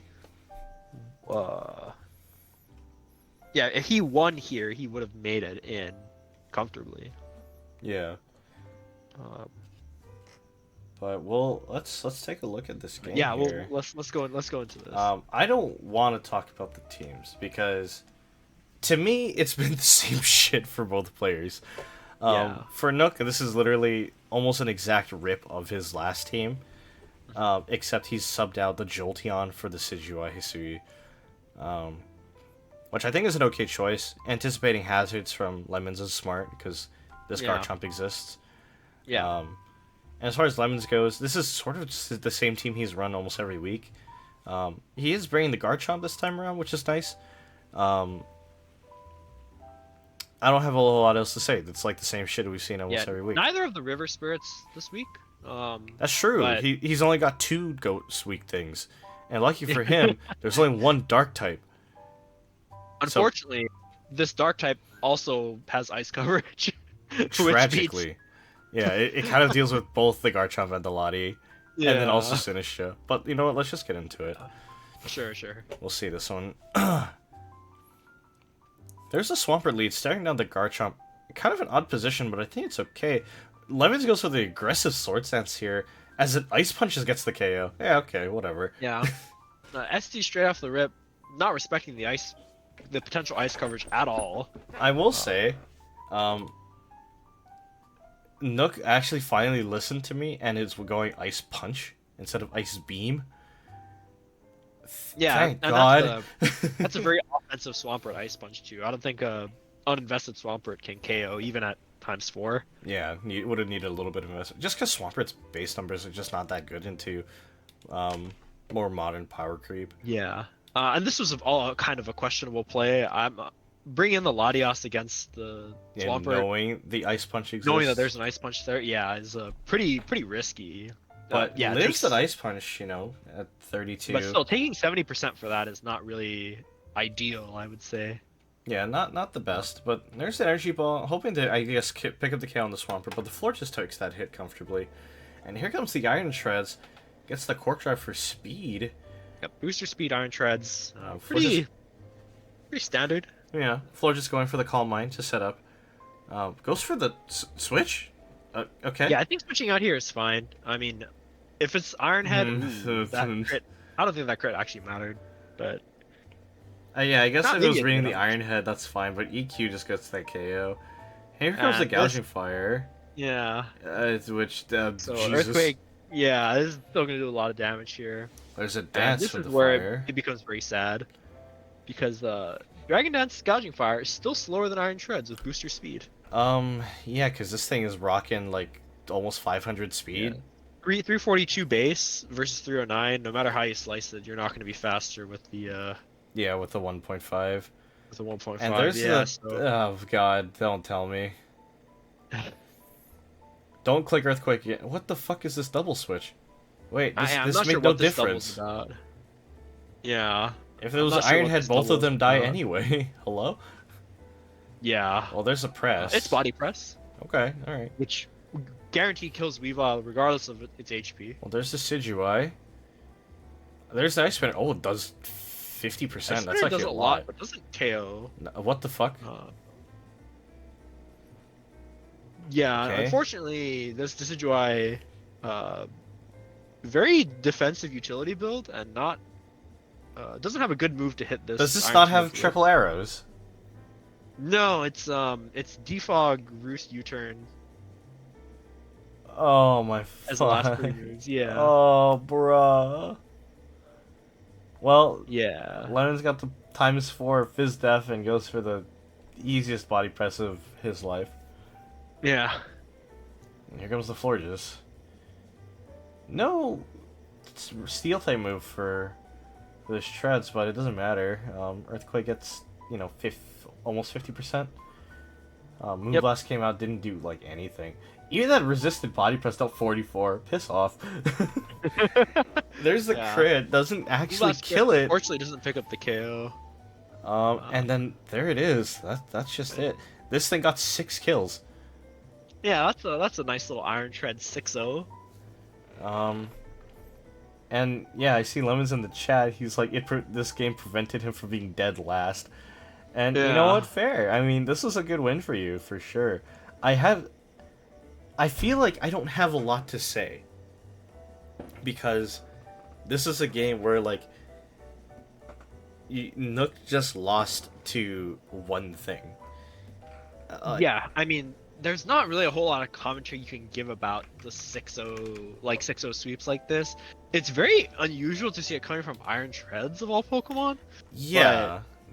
I mean, hey, I guess, I like sometimes it just happens. sure. I definitely Yeah. do think that not hitting an attack with the Gouging Fire was like the biggest play in this game. Because if that had gone for like a Flare Blitz, this was dead. Like guaranteed. Yeah, absolutely. Yeah. Attack It boosted would've Flare picked up the Blitz. KO. And like, if I am Nook, which I know Nook isn't me, like I would let's try to just go to like turn 7 here, I think, or this one. So Gouging Fire comes in. If I'm Nook, I would have thought, okay, G Fire has so much Fizz defense naturally. I think if he ran the calc, he would have noticed that he actually can live that Earthquake. And yeah, going for the Flare Blitz here, you trade, but you crack the game open, and I think that's the most important thing he needed right there. Yeah, definitely. Like you have to get rid of this tread somehow, right? Because with this booster speed, it's outrunning everything. So you have to, I think you have to go for an aggressive trade, and going G Fire for treads changes this whole game. And I think actually would have put Lemons in a terrible position, because he now has to contend with this Weavile and Florges with basically nothing that wants to look at any of them. Like Florges does not mind looking at the Latias, the Poliwrath, or the Mimikyu, and then Weavile doesn't mind staring at against Sinistcha, Latias, or Mimikyu. Yeah. So this would have been a very different game, I think, if he made this single assessment and had gone for an offensive option. Yeah. But he didn't, and then he died to being slower. But you know what? That happens. So I guess if anything, Nook learned to use the calculator app. I don't know. Like, have maybe. Part of me is like, this is an instincts thing. Like, I think I would have gone instinctively like, okay, G-Fire is fat. I click offensive move. I could kill. But like, if you're really new, you don't know that kind of, you don't have those instincts. You don't have that internalized calculator. So, again, it's kind of hard to just be like, well, just know better. Like, but now you know. If this ever happens next season, you're ready. You're welcome. Yeah, I don't have much else to add to that. I was like, that was just such a clean win off of the least expecting thing. Yeah. I mean, getting a win off of Iron Treads is definitely not what I expected. But you know what? We take sometimes those. it happens. Yeah, sometimes it happens. So yeah, good job, Lemons. You played that, I think, really, really well, and Connor, your opponent also kind of played it a little questionably, but that's okay. A win is a win. You take that. God, it's a fucking just the 6 KO sweep off of treads. It just hurts my brain. And this is the perfect time to get that palate cleanser. Come here, you. Get your game. Where is it? Do you want to preface your match with anything? Do you want to me say anything to the folks at home? Maybe an apology. No, I'm not gonna apologize for this. It was Yeah, fun. okay. So we were playing under the impression that, well, one, this game didn't really matter for the standings, because I think, well, it kind of did, because if Mox won, I think he would definitely be in, like, he's confirmed to be in top 8. But if he loses, even if he loses, like, it's possible that he's out according to the games that we just talked about, right? Where if certain players win with enough differential, he could be out. Yep. And if not, he'd still make it. So we were like, this is like, it's like a moderate stakes game, but we're gonna have fun with it since it's the last game of the season. So this is Mono Choice, the game, where we only use choice items. Uh, and yeah, it was very very hilarious to watch. It was very hilarious to play. I don't know how people felt watching it live, but it was fun. I definitely I was had a lot of upset fun. about it, but you know what? You guys It, played it. yeah, and it was actually a very close game. Very very fun, very close game. So go ahead. I feel like there's no point in even talking about the teams. Um, like, I don't think there's a lot of quality commentary or thoughts to be had, so we'll just click that button. Well, there's Drifblim staring at the Blastoise. There's BP. What? BP? Yeah, I just baton pass out. Comes Arboliva into the Ice Beam. Ow. Nice Sue. Terra Fairy. Yep. Ice Beam. 20%. No freeze roll. Don't freeze me. There's a Leaf Storm. Gets the KO. Very tragic indeed. Yeah. Well, there's the Basculin. Terra Here's Water. the fish. That's Terra crazy. Water. Wave crash. That's yeah, crazy. get Yeah, up. let's go. Let's go. He did the thing. Basculin just basked all over. He did the thing. There's a bear. Choice Scarf Bear. I'm faster. That's crazy. It's very silly. I don't like Ursaluna Bloodmoon's hunch. That's very steep. He's not meant to be standing up. It's a bear. What the fuck is this debond? Why would you Destiny Bond? Yeah, that's like the only play that I really question this whole game. Why would you Destiny Bond against Blood Moon? Like, did he expect me to hit struggle there? I'm Is this not sure. banded? Dual wing beat? Yes, Oh this my is Banded fuck. Technician. There's I had fun. Earthquake. Yeah. Unfortunately, I'm still faster. I don't... Okay. That was Banded Landorus, which is, yeah. It's kind of ass, but okay. There's Moon. Moon Blast.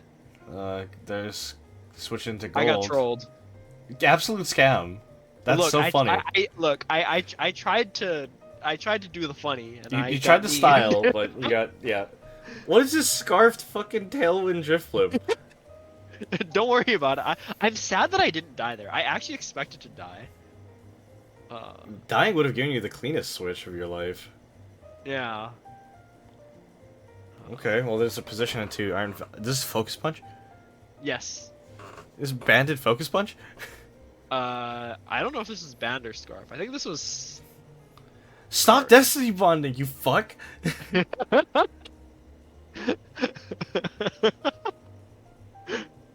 Oh no, it's banded because I'm Tailwind. Okay.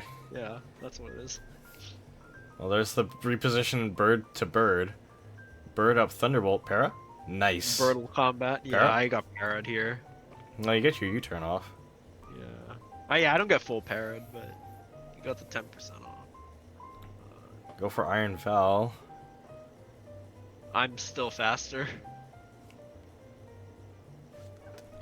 Does Scarf Gold outspeed this? It's got to, right? Yeah, it does. Okay. Uh, There's Make It Rain. Okay. Make It Rain is a real move. Nice. Gets that KO. There's the Sneeze. Make It Rain again. Gets that KO. Nice. Yeah. Ooh. It I kind of died to that. Don't stand. Yeah. Why would you...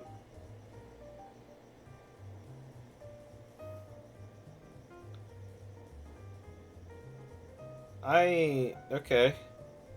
Yeah, I think you could have switched there. I would have switched Probably to could've Zap. switched. Yeah. Yeah. Knowing this Zap is not Scarfed, it can't outspeed. Yeah. I definitely would have preserved the scarf for this, but Yeah, I mean, okay. but it was a game. I have nothing constructive to offer. No. There really is nothing constructive to offer in this game. It was a game of all time. You know what? I had Hold fun on. playing it. I have something constructive. Use more choice scarfs, you fuckwit. Scarf Oh, Lando's Scarf Lando Therian is the meta in VGC for a fucking reason. Yeah, and it's really good in singles too. Uh, that's all I got. Yeah, And no, that's it's good. yeah, that was funny. And I think that's the last of our games here, so we'll just switch over to the spreadsheet for one last peek. We'll look at the final standings here, and as you can see, we got two Jagoffs with 8 wins.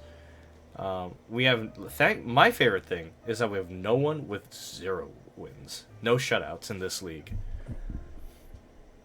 That feels really good. And as far as top 8, in 8th place, we see that Big Honey really needed those 2 other people to lose. He needed both Siege and Nook and Blue Black all to lose to have a shot at top 8. And would you look at that? There he is. Yeah, it worked. We were discussing the probability of this happening. Yeah, I was like, We were like, surely there's no way. it's not very likely, and then it happened. So yeah, Yeah, congrats to Mr. Honey here for I making the saw top him 8. It at was work the- today, and I was like, how do we live in the timeline that you made it into top 8? And he just kind of said, I don't know. So, congratulations on that. In 7th place, we have Mox, who I know had mixed feelings about making it to top 8, but you know what? There he is. Good job, fucko. In 6th place, we have Kick, who is basically guaranteed a spot at 4 and 4. Unfortunately, with a bit of a rough differential, but you know, I think overall he has played very well this season, so that differential might be a little deceiving. Yeah. In 5th place, between the game with himself and JC, we have Haku finding his way into 5th place, again at 4 and 4, much like Kick, but with, you know, just a +3 differential. And I think I think Kick has had a kind of a 50-50 way all the way through, but Haku, I think, definitely ended up kind of having a worse back half of the season here, going only 1 win in the last 4 weeks. But, you know, either way, he did find his way up into the top 8, which is still quite the achievement. In 4th place is JC going 5 and 3. Rough first half, going only 1 win in the first 4 weeks, and then just cleaning house in the back end with 4 straight wins. Very strong 4-win streak. I guess this is what happens after you trade out half your RNG drafted roster for a team that you're comfortable with. Which, to be fair, the RNG drafted roster was pretty good, and then it just kept getting better. I didn't think it could, and yet here we are. Every trade that JC made, and I've mentioned this before, every trade that JC made, the team got scarier. Oh yeah, and it worked out. Oh, it's gonna be really interesting. You know, doing playoffs with this team floating around in top 8. Yeah. I am admittedly a little nervous, but I am excited to hopefully have a shot at it.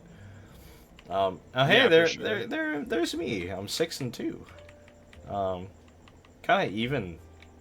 3-1, 3-1 both halves. Yeah. With strong 3 wins to end out the season though. Yippee! Right. We take that. I think what's just funny is that I have a worse differential than JC. Yeah.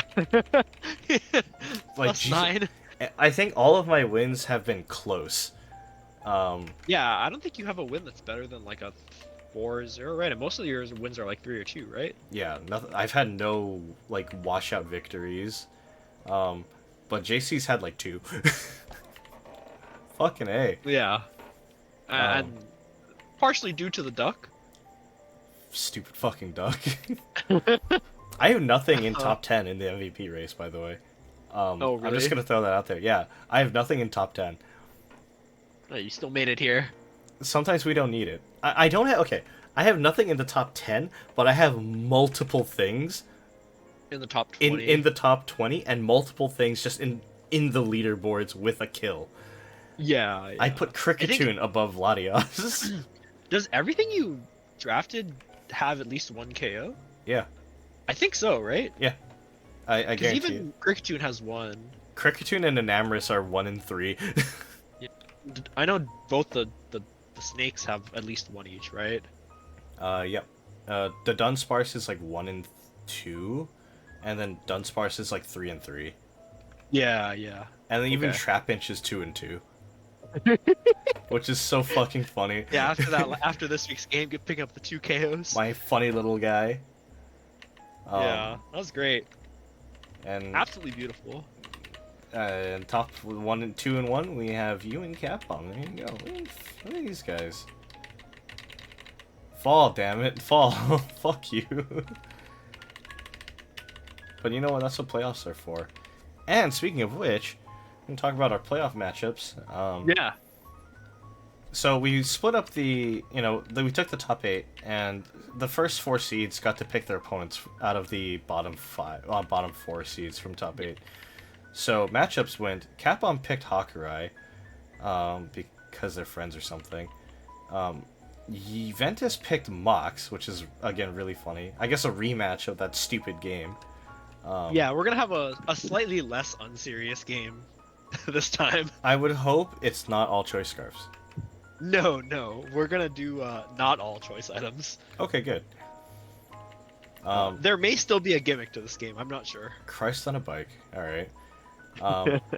I picked Big Honey, because I just really wanted to play him again, and I also mentioned to him, JC, and Siege, whoever makes it into top 8, I'm picking one of them as my first opponent.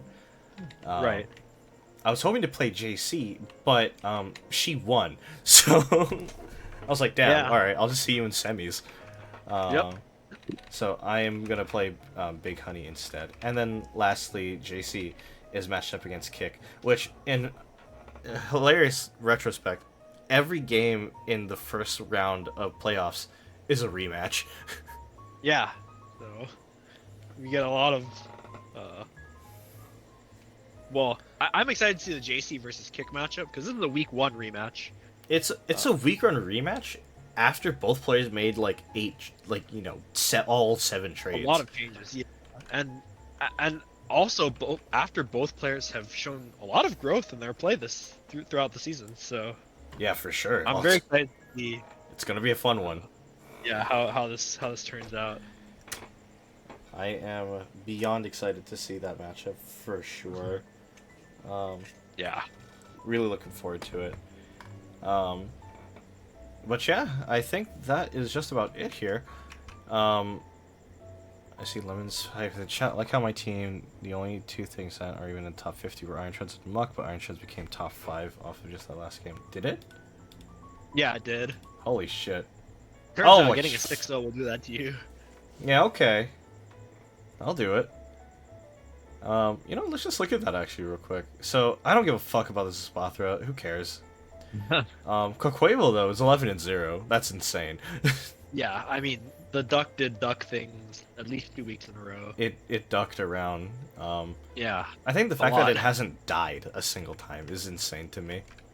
Yeah, because the times that it's come out, it's either full swept or it's killed a very important thing and then left. Yeah. But yeah, we got a lot. I think this is actually a fairly diverse top 10. We got a couple. Obviously, you're there like 3 times, you bastard. But like, Lemons has something in top 10. Kick has something in top 10. JC and Hakurai have things in top 10. Even Siege has the Dragapultins in top 10, which is crazy. Yeah, the Dragapult made it. And then just a couple spots down is my Pecharunt. Yep. I wish this was something else, but Cleavor's not that far behind at 7 kills. Yeah, Cleavor picking up a respectable amount of KOs for a lead mod. That Yeah, you kind of just click Stone Axe and kind of go, eh. Yeah, pretty often lead mods don't actually get a lot of KOs, and so Cleavor getting 7 throughout the season, pretty respectable. For sure. I feel really good about its position. I am most proud of this, however. There's my guy. Look at him, tied with Chi Yu at 3 kills. Hey. See, this is why I think we can unban Chiyu in OU, because it's no better than a Cramorant, you know, if you really think about it. And you know what? These things are about on par with a normal Dunsparce, you know? These are these are the same. I've never been, my whole plan this season was to put everything of mine, like, I wanted everything to get a kill. And I'm happy to say I've done so, and I'm very satisfied. Hilariously, my lowest placed things are this is so funny to me because I traded for these two in the open trade period, and they're next to each other, and it's Enamorus and Kricketune, and they're both 1 in 3. Enamorus being at the same stats as Kricketune is crazy. It's so funny. I think that's hilarious, actually. Okay, clearly these are all the same Pokemon, you know? Clefable, Azelf, Enamorus, Smeargle, and Kricketune. All the same thing. Yeah. I don't know why Enamorus is good, man. It's like 1 in 3. You know, it's worse than the Dunsparce. Yeah, I know, right? And you at best. That's what I'm saying, man. Like, why is this? Who plays this thing in OU? Probably fucking stupid people. But yeah, I think that's all I have for today's recap stream. This was a fun one. This was a good one, and a great way to close out the season itself. I would say we can keep an eye out on the playoffs. Not this weekend. But I think starting in April, we'll start the first week of playoffs. Give players time to prep, time to rest. And most of us are going to a convention this weekend, so a lot of people are going to be busy doing other stuff. So, you know, we'll take some time off and we'll come back. Hopefully everyone's ready and raring to go. And I swear to God, if I lose to Big Honey, I'm going to cry. But anyway, guys, thank you so much for joining me. Ventus, say goodbye. Bye. Thanks. And, yeah, hope you guys enjoyed that. Tune in next time, follow us on Twitch, all that good stuff. Yeah, I'm gonna go. Okay, bye.